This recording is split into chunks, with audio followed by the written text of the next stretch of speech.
Preparing to live stream. Okay, we are being live streamed. All right, welcome in, everybody. This is the Chit Chat Money Investing Power Hour. We do these every Thursday at 3 p.m. Eastern Time live on YouTube. We make sure everything looks all right. Oh, Gotta exit out there. Gotta always exit mess up out. that audio. Anyway, this is the power hour. We don't come prepared with anything, although this is the heart of earnings season, so I'm sure we've got stuff on our mind. But as always, I am joined by Brett Schaefer. Brett, anything newsy this week? Or I guess we should talk about our sponsors first, huh? Yeah, so we're gonna talk about our sponsor, Seven Investing, but two updates for the show. One, I want to remind everyone listening that our not so deep dives are free again. Appreciate anyone that subscribed to that, but there was too few on that end. So for the last 4 months, if there was any not so deep dive you saw on our feed that you wanted to listen to, but you weren't a subscriber to the premium feed, those are now freely available. Check them out. I've seen a lot of people go back and listening to the back catalog. And second, we're going to keep reminding people on this and every show, subscribe to our newsletter on Substack. The link will be in the show notes. We're going to be adding a lot of stuff through that newsletter for our not so deep dives, charts, show notes, a lot of stuff that'll go along with our stock analysis shows. But yeah, Ryan, I'll kick it back to you. If you want to talk about Seven Investing this week, new recommendations, and I got to say, I'm very, very interested to read some of these picks.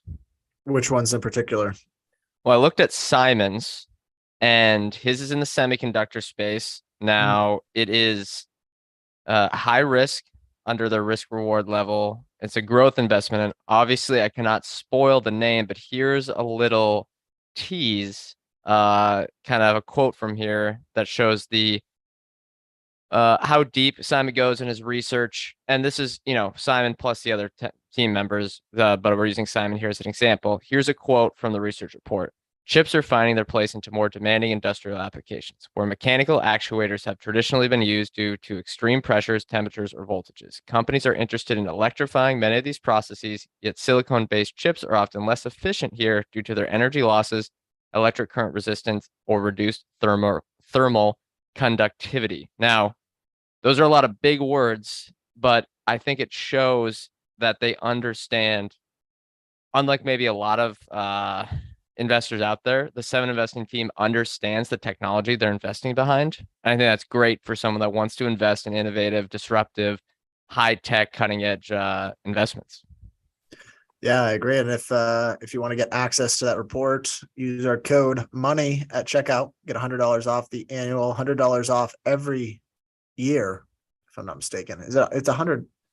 Okay, for every year, not just the first one. And there's obviously more than just that research report, but I don't think we need to go any longer. Most people know us, they know the code. So let's talk about what's going on in the world of investing this week. Earnings reports. I feel like it's always listeners are always kind of curious about the companies we own first. I know we always get questions on that. So But a we couple don't of our like to, yeah, we don't like to cover too much because we don't want to, you know, we can well, they're cover not some, it's we can not cover some of them, but just understand that if we own them, we'll be biased most likely. But we'll try to keep it objective.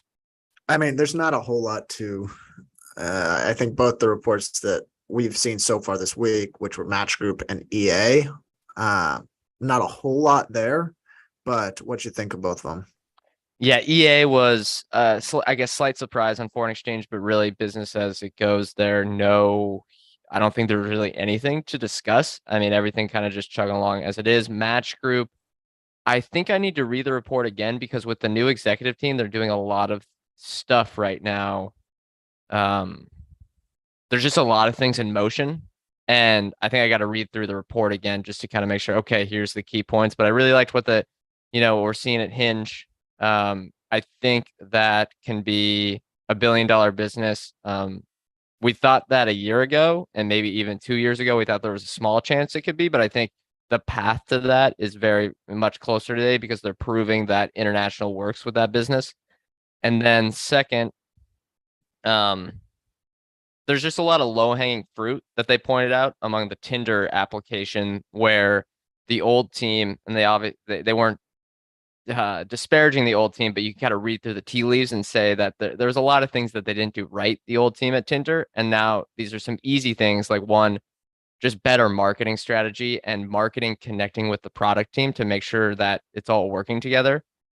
It seems like low hanging fruit that Tinder can go after. And I got to say, I'm pretty optimistic about the report after the report. However, in the short run, they said they're still seeing some spending headwinds with lower income consumers on a la carte purchases. But yeah, overall fine quarter. I don't think there's anything crazy about it. But it seems like, or I guess, go to any of your takes, Ryan. No, I thought it was a good quarter. It really kind of, it made me realize how much, I don't want to say incompetence, but maybe complacency there may have been with the old management team and sadly I've only now noticed it because someone else came in and kind of showed what could be done, and that it seemed like they got just as good of returns on top of the funnel with less marketing spend. It makes me feel like they had a whole lot of just kind of wasteful marketing spend going on. Yeah, not thoughtful, right? Is kind of maybe, yeah. It's also showing that Bernard Kim knows how to operate in a mobile business, I think.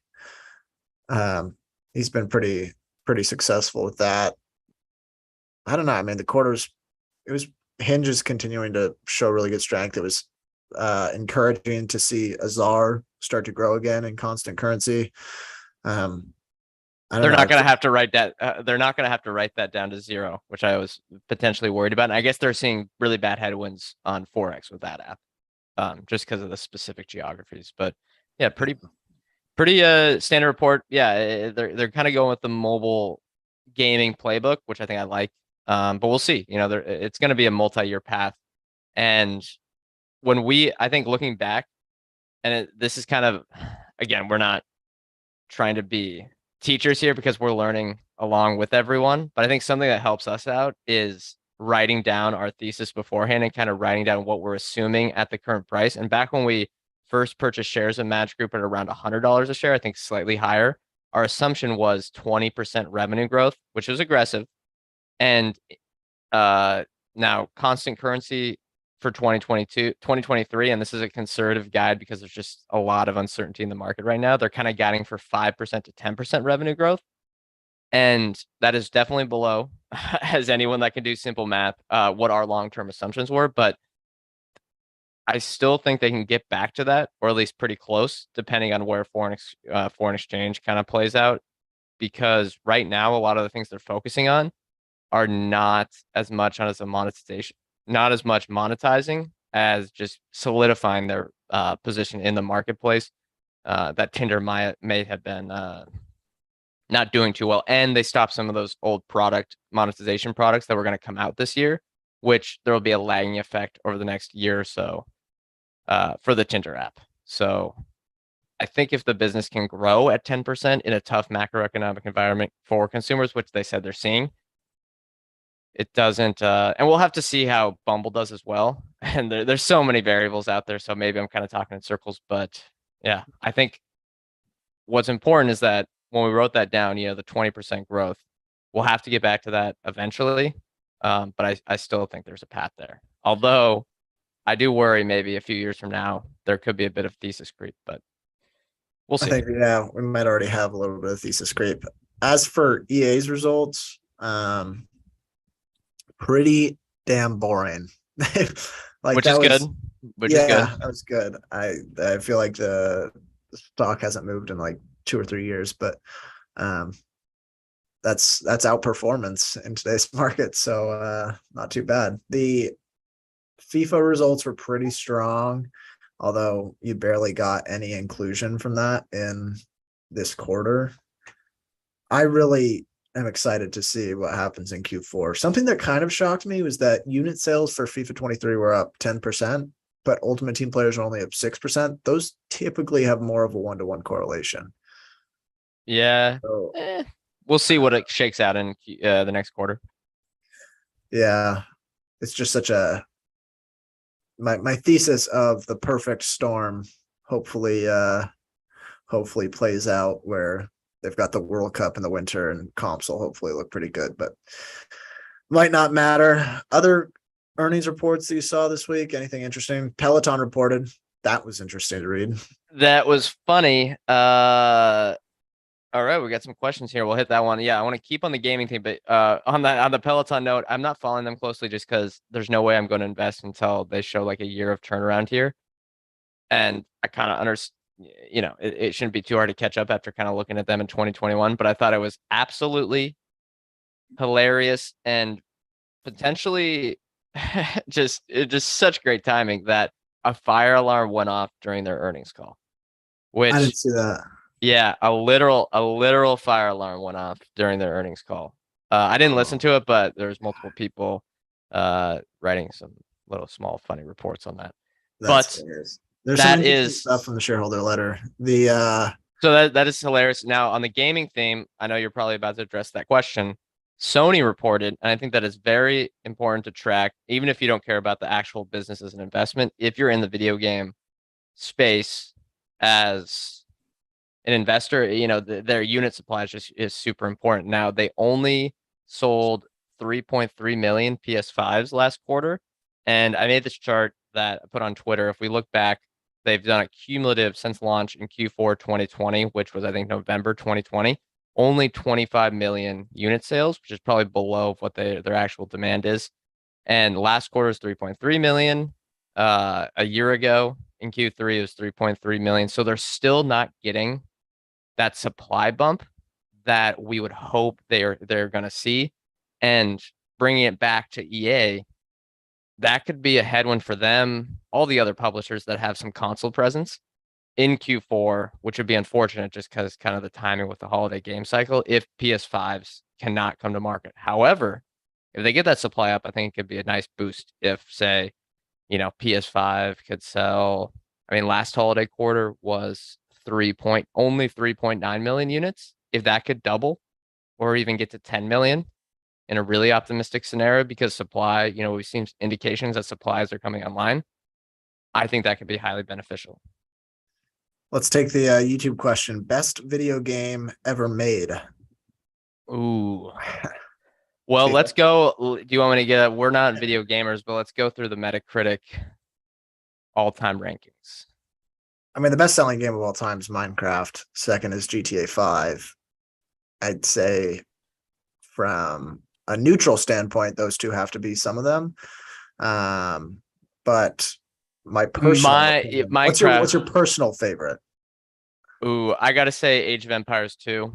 Played that a ton as a kid, and it's still very, very popular today. I'm sure that has a high ranking as well. Really, really like that one.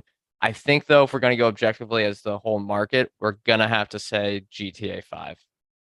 Because Minecraft, yes, is that the best selling game, and is that an awesome game? Yeah, but it's more of a, it's like saying, almost like saying, it's not the same, but it's almost like saying Roblox is the best selling game. It's not the exact same as an individual one. But the number one of all time is actually a Nintendo 64 game, The Legend of Zelda Ocarina of Time. Metacritic rating, the cumulative rating of the Metascore of 99.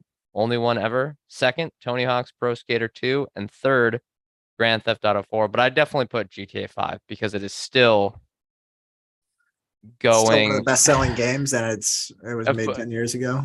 Yeah, it's still selling 5 million a year. But what are your thoughts? I know you liked Wii Sports. I know you're a big Nintendo sports guy. I like those games. Those numbers from Legend of Zelda gives me some optimism going into their next launch. I know Legend of Zelda Breath of the Wild 2 for Nintendo is supposed to come out in the spring, right? Yep. If I'm not And mistaken. yep, the original Breath of the Wild, number 14 all time on the Metacritic. I'm seeing it right here. 97 rating. So pretty good. And it's hitting at sort of a perfect time because their active player base is like as large as it's ever been. So kind of perfect for them. My favorite game, and I really wasn't the biggest gamer as a kid. I enjoyed the sports simulation games a lot. So that's maybe where I get my Electronic Arts anecdotal evidence. What's your favorite FIFA edition ever? I know you haven't played them all, but 14 or 15. Okay. And that was probably that. I mean, it's usually the one when you're like 15 years old, right? That Yeah, it was that's also, always everyone's favorite. it was like nowadays the game is advanced enough that like it you can tell the difference between a good player and a bad player. Like the difference is much larger. Whereas back then it was the quality of the gameplay wasn't advanced enough that like I could compete with somebody who was much better than me. Nowadays I'm getting like destroyed by 12-year-olds, so it's really no fun to play just because I don't play enough. Yeah. But that's good for EA that, you know, if you actually commit the time to the game, you can get better at it. We do have another question in the YouTube chat. Sandeep asked, how do you see the sum of the parts for Amazon? That's a really interesting question.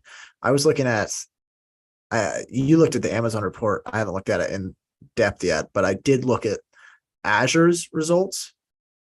And I'm starting to think maybe just grab the cloud basket of GCP, Azure, and AWS and hold them for the next 10 years, and you're going to be just fine because those look like the most resilient businesses of all time. Yeah, I may agree there.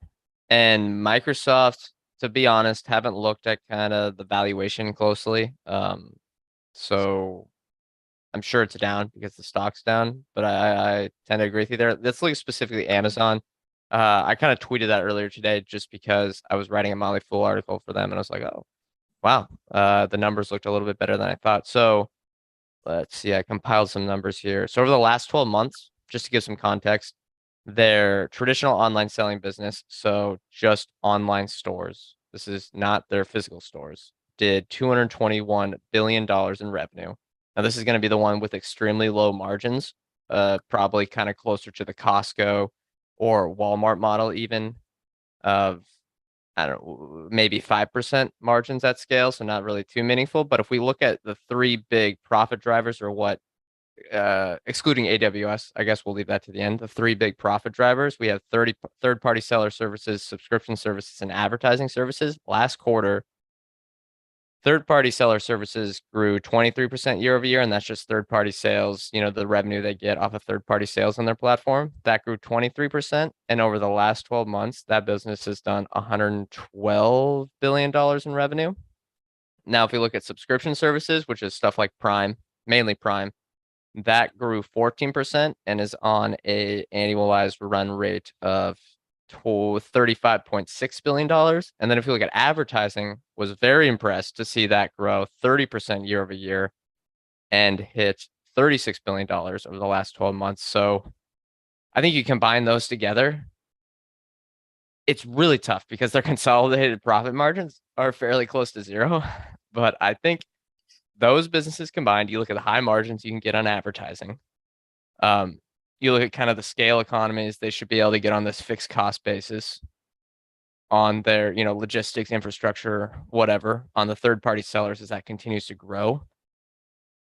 I wouldn't be surprised if the e-commerce business could do 30 billion dollars in annual operating income, or maybe closer to 40 billion. And then you have AWS, which did over $5 billion in operating income last quarter. I think people are disappointed because it grew a little bit slower. It grew 28%. The cloud segment grew 28%, which is slower on a percentage basis than GCP or Azure, but they're the largest one already. So I think on a dollar basis, it's probably not that bad. So at a market cap of $900 billion, I don't think any of that's too crazy. And I think you can get a sum of the parts, which is dangerous. You don't want to just do some of the parts, but I think there's no, you don't have to get crazy to say, okay, this business can be doing $50 billion in operating income soon if they're able to rationalize some of their spending, which people don't focus on. But Amazon is very, they don't advertise it that much, but they basically have like kind of a Meta Reality Labs style stuff going on. They just don't talk about it and rename their company too. They just didn't they didn't build their entire company personality about it. They didn't rename their company Alexa. Yeah. Okay, so looking at intelligent cloud on Microsoft, which that's how they report the segment. it says our intelligent cloud consists of our public, private, and hybrid server products and cloud services that can power modern businesses and developers. Which so it's a little more than Azure, but trailing 12-month revenue is about 78 billion, 78.6 billion from intelligent cloud. Trailing 12-month operating income is 34 billion, and operating margins have expanded consistently. And it's just literally been, all right, so I said 78 billion trailing 12-month. In Q4 of 2017, the number was at 27 billion. It's just been rapid growth. How much would you pay for, hold on, I know you're grimacing. How much would you pay for this business, Azure or intelligent cloud, at $80 billion revenue run rate with 45% operating margins and growing, I think it was 26% constant currency? Yeah. And you said run rate, but that's trailing 12 month, right? Yeah. Yeah. But the 80, I think it crossed 20 billion in the most recent quarter. So it's still about 80 billion. Okay. I saw someone throw out $100 billion, but that could be a different way of doing the business. So what was it? $34 billion? In operating income. I Would think you it's, pay 25 times? I think a solid, oh yeah, for sure. For sure. Given the growth rate, I think a solid, like 34 billion. I feel like that's worth about $1 trillion. If that's the What, case, their enterprise value is 1.6 today. And so if you're saying Azure or their intelligent cloud is worth $1 trillion, and you think AWS is potentially worth more than Amazon's, well, yeah, that says more about, depending on if they hemorrhage money in the rest of their businesses, Amazon is worth it's pretty valuable right now, I guess. yeah. And AWS, if it's worth similar amount now, is, I think that feels like a fair value for Microsoft's intelligent cloud business, but I don't know if I'd buy it at a $1 trillion market cap, if you know what I mean, because you want that discount. I mean, that is still a premium multiple. But then if you look at Microsoft, you get 600 billion for the rest of the business, Office, Xbox, LinkedIn. Which is bigger. It's bigger. It's doing more in terms of operating cash flow over the last 12 months than the intelligent cloud side. Yeah. Although it's not, I don't think it's pretty clear that intelligent cloud is the majority of the value here going forward. But I mean, those other parts of the business aren't tiny. Man, yeah, some of these big tech, yeah, the cloud, I love the cloud focus because I get nervous about Netflix isn't big tech anymore. I get nervous, or I guess it never really was, but it gets tossed in there for some reason.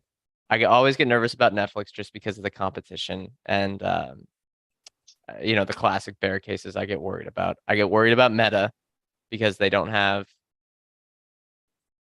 I think their moats are more flimsy and the investments seem a bit crazy.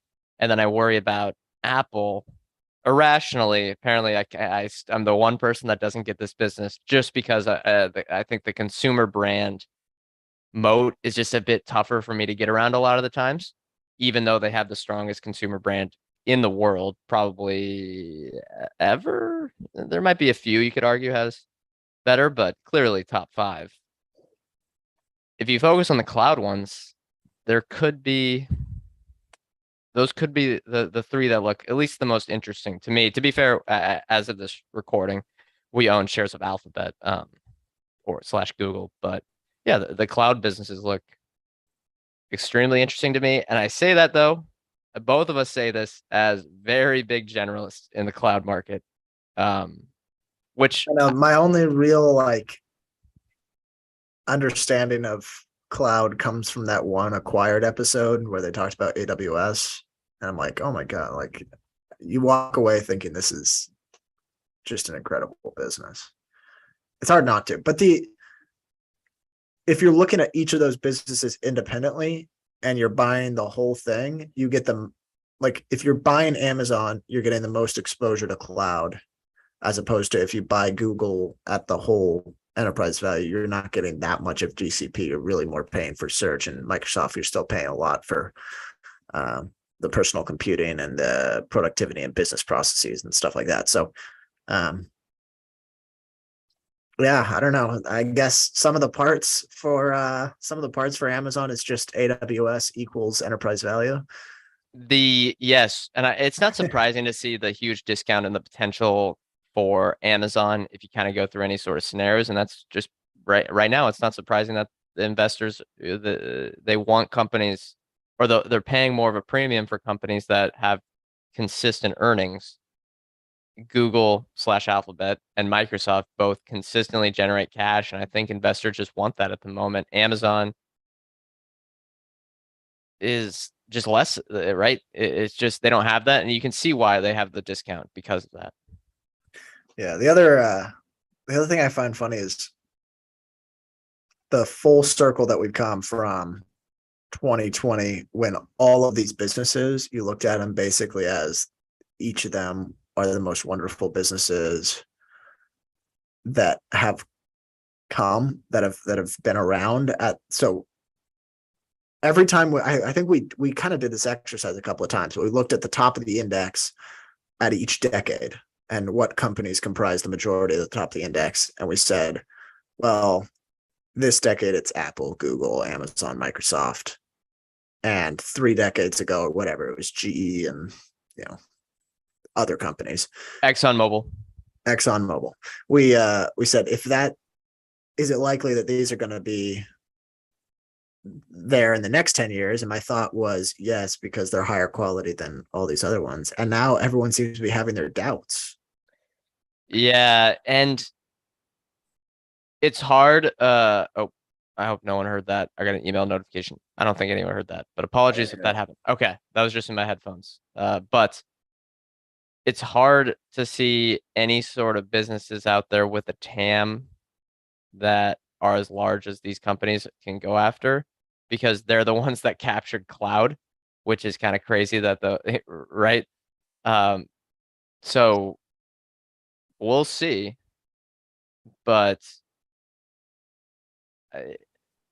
it Your TAM is big tech's opportunity. well, there's only certain markets that have the size where anyone could rationalize $1 trillion plus market cap at this point. And there are only a few that big tech doesn't dominate. Maybe payments rails, maybe someone like that. Visa or MasterCard, probably Visa just because they're a bit bigger, could become that, but they're still not. That's a pretty tough hill to climb for a company that does essentially one thing. And what other TAMs are there, or addressable markets? There's healthcare, but that's super messy. There's housing, but Oil. there's energy, but that's politically just a stink bomb. You don't want to touch it. You don't want to get near it. And what was the other one I was gonna say? There's real estate, but that has always been highly fragmented. It's hard to see any sort of like, maybe new industries will be invented, and especially over the next 30 years, there will. But over the next 10, it's hard to envision. Yeah. What ones? But Oh, I read Zillow's report. They're going after it all. They're going to become they're going to become a super app. That's a big red flag. Maybe just because I used to be so interested in Square/Block. What do you think about this $8 for verification on Twitter? Ooh, that you could know immediately that was going to be such a hot button issue the minute it started. It's like, what was the other thing that became a hot button issue that was just a nothing? Oh, it's like that Johnny Depp trial, like stuff that doesn't really matter, that you could see that the news organizations are like, this has extreme clickbait potential. But either way, I think it's fine if they offer stuff that it's not just the verification, and the verification isn't necessarily for a status symbol like it was in the past, which again, there was a big benefit to that for Twitter itself to get that, people trying to attain that. and more of verifying that it's a real human with this single account or the business account. Isn't that kind of Because sad though that maybe Twitter put all these bots onto the platform on purpose so that verification mattered more. yeah, But they weren't charging for it, so now it's like let the bots come and say, "All right, you can pay $8 to not be looked at as a bot." yeah, it's we'll see. You'll still have to go through the verification process, though, won't you? I think so, and I don't really. It seems like it shouldn't be that bad because you can just verify with like your ID or something like that. But maybe it's a lot more difficult than I'm thinking. However, I think last time I talked about being optimistic about Elon's potential owning this business, and the way he's going off the cuff here, just firing half of his, which is apparently going to happen today, fire half of his employees, and kind of just going right as we've seen, just kind of tweeting the way through the product roadmap. I may be a little bit less optimistic today that he has a coherent strategy. But I'm still pushing for him because that's, again, the place that we spend the most time online, and I would love to see it improved. The bummer is we don't get to see it in the quarterly results. No, but if they spin it out in 5 years at double the price, then we'll go. It'll be good. Here's something that's a little frustrating for me. And I think I saw this correctly, but ARK has like a venture fund, which is sort of a mix of public and private companies, and they have Twitter private in their venture fund, which they can just shill out to and like retail investors. So this bag that they are left holding, they're just dumping on individual investors. Yeah. Right? Because I mean, everyone knows that if Twitter were public today, it would not have been worth $54.20 a share. There's like no way. Everyone that I think that's kind of universally accepted. But ARK Invest can now basically unload its stake that it helped Elon finance on public investors. That's kind of, I mean, people don't have to invest in that fund, but it feels scummy. Yeah, and going back to ARK, we don't want to bag on them 100%, although they kind of do deserve it. One of their highest holdings, Roku, just reported largest holding. I think it's third largest holding, although maybe not after today. Stocks down. There seem to be these. Roku's turning almost into a battleground stock, and it's very interesting to watch because I don't know who is right yet. Their accounts keep growing, usage keeps growing. And here's a good tweet from Deep Sale Capital. It's not the entire bull case, but this is kind of the sentiment of maybe the bullish side. Here's the tweet. That might have been the Roku bottom, kitchen sink and all, as scatter is going to improve and MAU's growth still strong. Don't know. I think you might have meant to mean ads. Add on Q4 launches of Disney Plus advertisements and Netflix advertisement tiers should be a good underlying sector story. And you kind of see that. You're like, okay, they have growing accounts around the world. CTV advertising is growing and lagging usage. So there should be a nice 3 to 5 year tailwind still in play for CTV advertising. However, the bear side would be, well, they don't get any YouTube advertising, which is the biggest player. They're not going to get any Netflix advertising yet, or there's no indication they will. And they might not get Disney Plus advertising. And those are the three biggest players. I think maybe Hulu and Disney Plus. Disney Plus should, I guess what I'm saying, will be the third biggest player soon, at least in the United States. That's the bear side. And we covered it in that nice, interview we did with the Science of Hitting, Alex Morris. I don't know who's right. Did you read the report? And any thoughts, or just glance at it? Yeah, I read it, and my problem after kind of looking through this is, yes, there's still like good engagement growth with active accounts, and then streaming hours per active account are growing as well. ARPU is also growing. All those are pretty strong. Platform revenue is growing, but platform gross margins are contracting.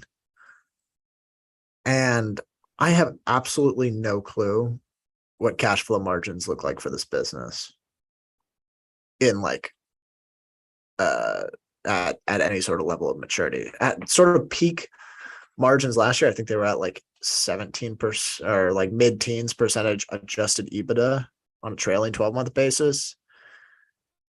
They give out tons of stock, so I don't think that they are I don't think that they're really generating an increasing amount of cash for shareholders. And even if they do, they just allocate it into content spend with Roku channel. That's my concern is what the hell are they like the platform business I like, but what are they going to do with it? It feels like they're working way too hard to try to establish a moat that just might not ever exist. I agree. Their OpEx spend seems to be a bit. uh, I I don't understand it.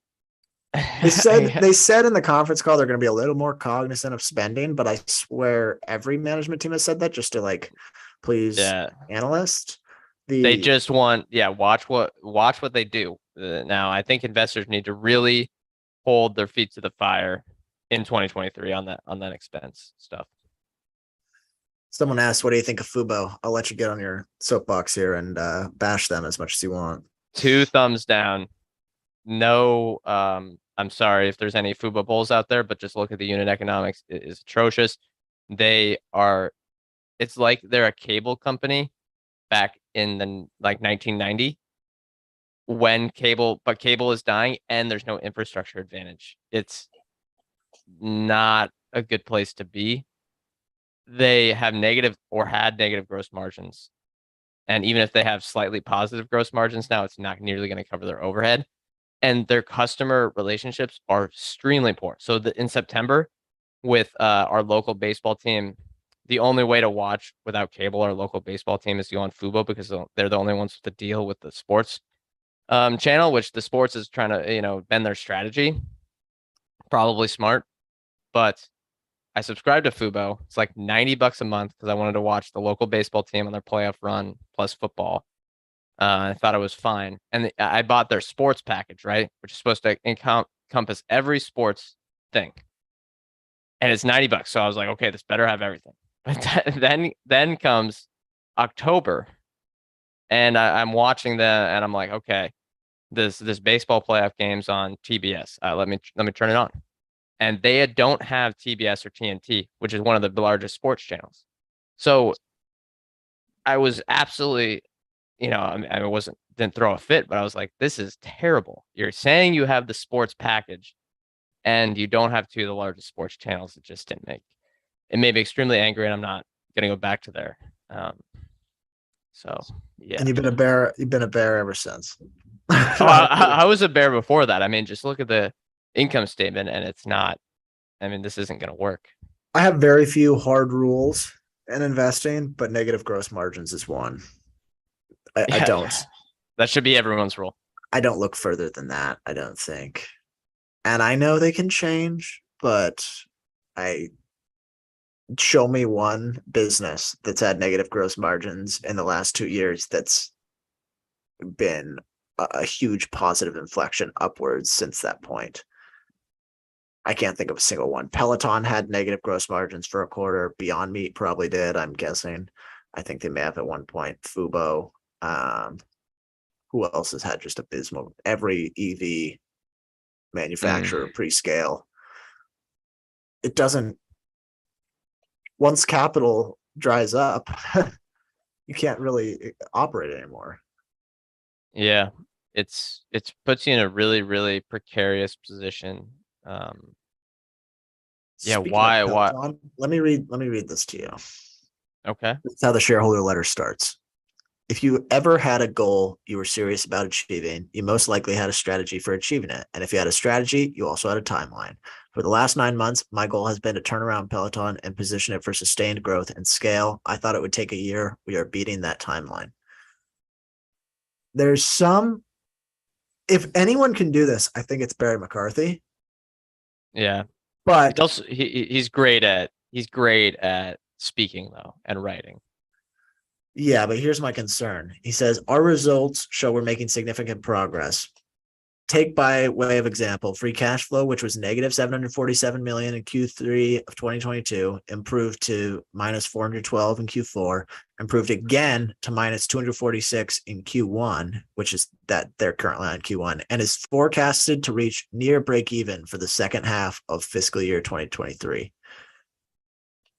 Near break even. Later on, he goes on and says, let me make sure I find it. Oh, where is it? Hold on. Break even free cash flow is an objective, but it is not a guaranteed outcome. The objective is break even free cash flow. So you're theoretically paying for a business that might be able to not lose money. That might That's be worth my concern. Yeah, it might be worth $0, not negative dollars. Yeah. I think this is we should have said this during the cloud segment though. We're over the halfway point. We should talk about our advertiser again. 7 Investing, use code MONEY, link in the show notes to get $100 off your annual subscription for life. We were talking about cloud computing, and their resident expert on the cloud, on Nirban, actually wrote on Halloween a cloud computing check-in. I think this is one of their free articles as well, so this is not a recommendation. They go through different companies. They go through GCP, Azure, AWS, and he kind of gives his perspective as an expert in the industry. So I thought I'd cut that in there and say, yeah, check those out as they're free. They have some free stuff on there, so check out their website as well. Best way to support the show. And if you're looking for research and highly innovative stuff, they are going to be the place to go. I like this end to the article. First of all, it's nice to kind of do a quarterly update of all 3 cloud providers, kind of gives you a state of cloud computing generally. But at the end, he says the hyperscalers are today approximately on a $170 billion per year run rate. And by hyperscalers, he means AWS, GCP, and Azure, I believe. They're on $170 billion per year run rate, growing at a 30% plus per year cadence. That says something about the scale of cloud computing. These hyperscaler providers are also pouring a lot of money to keep growing their infrastructure, which says something about the scope of future opportunities. That is another, I guess, thing that we didn't talk about is when you see the increased CapEx, it shows what they think demand's going to look like. So, I mean, it feels like, if I had to pick one industry where I'm like, all right, this will definitely grow 20% for the next 3 to 5 years in aggregate, it'd probably be at the top of the list. Yeah. Those 3 cloud revenue. 20% might be a bit high, but yeah, general consensus there. Yeah. Who else would you throw in there? What other industry do you think's predictable enough to have that kind of growth? 20% growth or just growth? 20%. That's a steep bar. I would say for the next 3 years. 3 years. CTV advertising, I think, would be one. Although, again, I don't know if declining almost. Well, I think over the next 3 years, CTV, it's gonna be hard to track because YouTube's not gonna break out what's their CTV revenue. But with the launch of Netflix ads, with the launch of the Disney Plus ads, with the continued growth of those free, all the way free tiers, I think it's not a lock, but I'd be pretty confident in that overall industry growing 20%, at least in the United States. Are there any other reports you read this week? I guess I looked at Airbnb a bit, but nothing really crazy to report there. Their margins look great. So they're actually a business that's showing, or a management team that's showing. And I know there's someone listening right now that's saying, SBC. I get it. You're the Look, don't be the SBC. Don't be the guy that comments on every single thing SBC. We understand what SBC is and we know it exists. But Airbnb is one of the companies that has actually shown in their results that they can rationalize their spending, and that it's possible to do while still growing. Yeah, the SBC got you guys. That's it's boring. It's a tired joke. It's the guy that calls elbows and at college parties. Oh yeah, don't don't be that guy. Do not be that Um. guy. Anyway, Unless you're like Palantir and you're reaching halfway over the table. okay. But The the other reports I looked at, I guess I looked at well, block reports today. I looked at Peloton, looked at Under Armour. God, Under Armour. That is, if you want to look at a retail business that's struggling and see what it looks like, Under Armour's a consumer, good example. that's why I worry about consumer brands. Yeah, I mean, it's a really good example of momentum going the wrong way. eBay is surprisingly holding up okay. I kind of read their report. They gotta get some better engineers in there though. They got it. I mean, They're trying like a new strategy of a bunch of like targeted niches, like a bunch of targeted niche marketplaces. So instead of sort of a one size fits all, which Amazon's eating their lunch on, they're really going more for like jewelry, auto parts, um, sneakers, and sort of these, or trading cards as well, sort of these niche collectibles and or other items, because they've really kind of built a community around those. And I think those are some of the ones that have been more difficult to disrupt. I'm yet to see a big jewelry e-com provider that's one. So I don't know. I think their ability to live, like continue operating, is better than most people expect, and they're buying back like 10% of their shares every year. So yeah, if they just have durability, I mean, that's a recipe for success. What irks me though is just the low quality of their customer experience. Because and this could have been just me. I tried to sign up through Google and sell something, and it closed my account for fraud immediately. So I signed up through my Gmail, and I don't think I'm the only person that it's happened to, with being extremely frustrated with their seller tools. And then I just went to, what's the other one called? Craigslist instead. So yeah. we do have one question that you kind of answered in the chat here, but it says, will you do any more Why We Own episodes? This is maybe a good chance, because some people are going to listen to this over the podcast. This is a good chance to lay out exactly what the structure is going forward, because I think a lot of people just see new podcast episodes and they click on them if it's like an enticing title. But for anyone to understand the structure, the way we're going to do this, everything's going to be free. Nothing's going to be behind a paywall. We're going to keep the newsletter up. If you want to sign up for that, go ahead. We're going to have Tuesday, our not so deep dive episodes, the same way we've been doing them, except they're going to be accessible to everyone. Thursday, our deep dive interviews.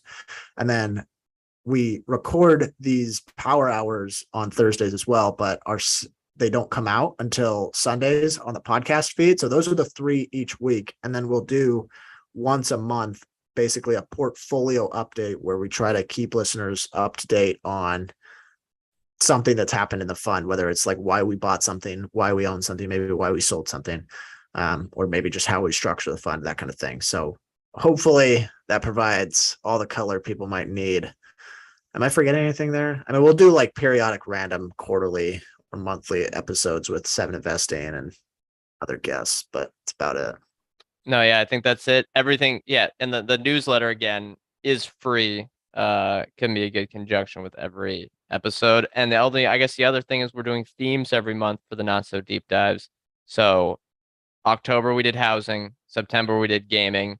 This month we're doing engineering software, and we got some good feedback on that. And I think that people like that format because, and we've experienced ourselves when studying it, after completing the month of research, and I think if you listen to say all 4 or 5 episodes, I think it would probably be 5 per month, typically, or 4 or 5, you really feel a much better understanding of the industry or the sector, which I think it's just great. Because I think at the end of housing, we understood it better. I mean, we weren't experts on housing after that, but we understood kind of home builders, where the market was at, how they make money, their benefits and issues. And I think at the end of engineering software, we will as well. All right. Any other topics? Yeah, I want to play a bit of a guessing game with you. So I posed this question on Twitter, but don't look up I'm the not. answer. I hope you don't know it. At what multiple of operating cash flow would you consider investing in Meta platforms or formerly Facebook?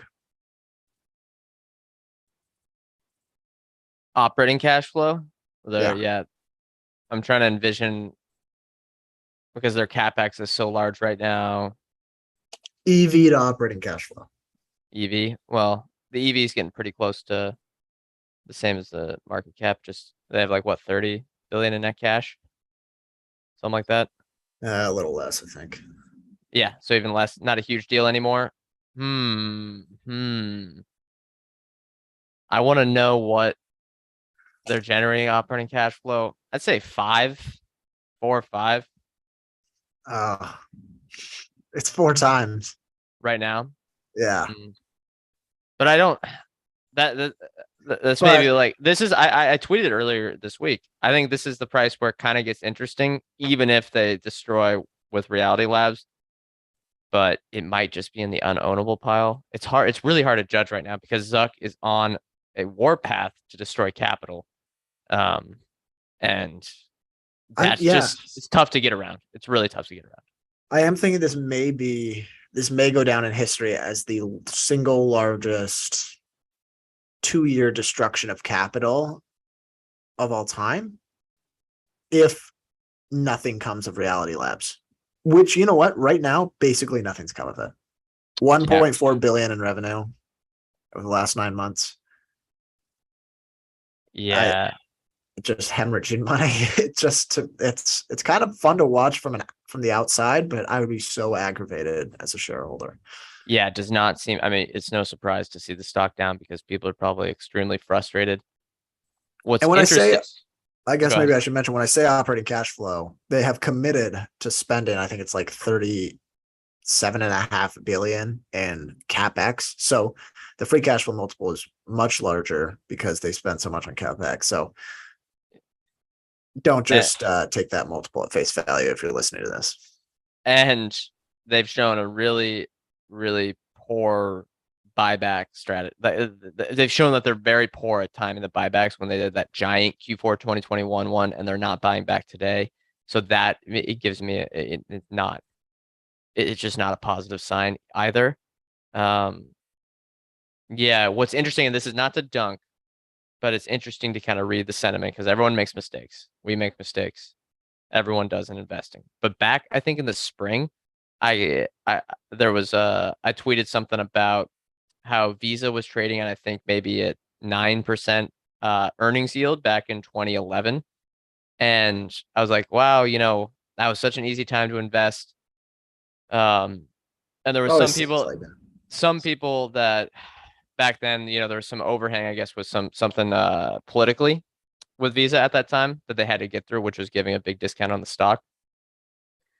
And so many people compared that. They said that's Facebook today because it was trading at a trailing earnings yield of the same amount almost at that time because people, at the time people were like, oh, PE's 10, PE whatever with Meta. And I think that it's just not the same business because you have to look at one, management and their focus, and two, competitive advantages. And I think if you focus on that, it's like it's just hard to it's hard to compare the two and say that Facebook was in the same exact spot. Yes, hindsight's 2020 looking back today, but I think even at that time, there's no way you can say that Meta Platforms was the same sort of opportunity risk reward as Visa at a 10% earnings yield in 2011 with before the war on cash even really kicked into full swing. Yeah, it's listening to the conference call is just interesting because Mark Zuckerberg has a different plan for the cash at his disposal than what every analyst or every shareholder seems to want. And every single question you read them and they go, Mark, if you could Mark touch on this? Could Mark answer this? And Mark never answers it. They just delegate it to the CFO or the COO. They like he doesn't want to be on those conference calls, it looks like, and analysts are just begging for expense decreases. It doesn't feel like it's going to happen. Yeah, You we think look he'll ever at call it quits on that? on the expenses on their product, their pipeline. If the stock goes down enough, maybe. But he has the super voting shares, and he seems to be a hard-headed guy. So we'll see. And look at and again, one other thing to look at is just Visa's. Like again, you have to look at management. Look at their shares outstanding chart. It's just consistent downward pressure or downward trajectory. Like that again is just not to just harp on Visa a ton. Again, is a much better sign than Meta, who just kind of bought back randomly at a really, really poor time right after they announced the metaverse investments. There's Something just a that lot more. something that's unrelated that I found kind of interesting. Did you hear Bang Energy has filed for bankruptcy? Yes, didn't we hit that last week? We hit that last week. Did we? Yeah, or 2 weeks ago. Yeah, we did. I remember talking about their CEO, who is eccentric. But we have a good question here we want to get before the end, which I think could be fascinating, and I think shows the dichotomy between maybe people that are optimistic about meta platforms right now and pessimistic. So here's the question. Thank you. It's a good one. Steve Jobs in the early days of Apple, bumpy stock, but company was building for the future, similar to Zuckerberg today. I'm hearing a lot of people make that comparison. Maybe. I'd say the jury's still out, but if you're betting, I think there's two there's two things in investing you don't want to do is one, bet on your company being the Amazon that can be unprofitable for 20 years and everything be fine. And two, well, I guess Amazon is a little showing profits. We don't need to get into details there. But two, betting on the manager being Steve Jobs, because Steve Jobs was one, his ability to tell stories, his maniacal stuff. He's not that sort of way of managing is not it's not replicable. They don't teach that in MBA classes. And he was kind of, maybe not even kind of, pretty crazy, right? It's just not. I wouldn't. That's not an investing thesis. I don't think. Yeah, if my thesis rested on a product being as successful as the next iPhone, aka the most successful product of all time, I'd feel like that's a pretty shaky thesis. Or not even. Well, maybe They want it to be the next, and you know what? I guess you're right. They want it to be the next platform. Yeah. It feels like this is not only is this a destruction of capital, but it almost feels like he's doing it out of spite because Apple pressed their advantages on him. Yeah. Yeah. Which maybe I'm wrong, but I don't think Steve Jobs invented the iPhone out of spite. No, I don't think so either. And he went about it from a consumer point of view. Everything that the consumer is saying is we don't want this. It looks like. I mean, maybe all the metrics. Yeah, all the philosophy that Jobs had is not getting applied in Meta here. I mean, what is one of the things that that his principles? I'm no Steve Jobs expert. I know there's plenty of them out there.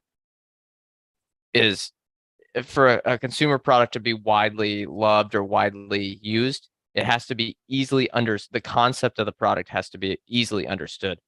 And no one understands the metaverse. And no one even in the industry understands the metaverse because apparently they haven't been playing interactive video games. It's still crazy to me that the Sims, probably EA's maybe third or fourth most important franchise of just a regular video game publisher. Their third or fourth most important franchise is light years ahead of whatever the hell Meta is building, and has 100 times as many users on a regular basis. This is not. I mean, the comparison to Steve Jobs, I gotta say, no way here. I think that's correct. I think you're probably accurate there. All right. We are it's 1 o'clock on the West Coast, so 4 o'clock Eastern time. That's gonna do it. Any other closing thoughts? We had an active chat today, Uh, so appreciate all the questions from everybody. yes, join us on Thursdays. Fingers crossed for their Carvana earnings report. I know a lot of people hate the stock. We've been haters as well, but we don't want the company to go bankrupt and all the investors lose money. So I'm really fascinated to read that report. Yeah. All right. Well, that is going to do it. We want to remind our listeners that Brett and I are not financial advisors. So anything we say or discuss here on Chit Chat Money is not formal advice or recommendation. We are general partners at Arch Capital, and we did talk about some securities that clients hold in the fund. So keep in mind, it's just not financial advice. I think that's going to do it. Thank you all for tuning in. We'll see you next time.